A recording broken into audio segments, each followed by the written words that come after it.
Dear Malilin, habang pinapanood ko ang video na to, bigla akong napaisip at nagtanong sa sarili, meron bang pagkakataon na naalagaan kita?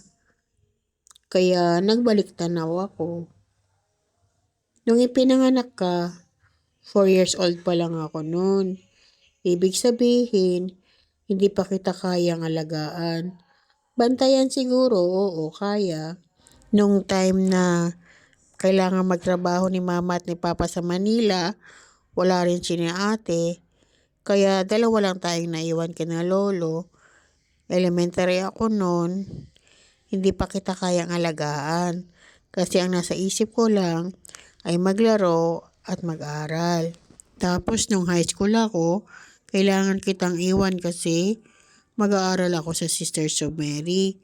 4 na taon din yun na hindi kita nakasama. Nakikita at nakakasama lang kita tuwing bakasyon. Pagka-graduate ko ng high school, magkasama na tayo. Yun nga lang, graduate ka ng elementary at mag-high school na rin. Ibig sabihin, malaki ka na at dalaga na. Kaya mo na ang sarili mo at hindi na kailangang alagaan pa ni Ate Chay.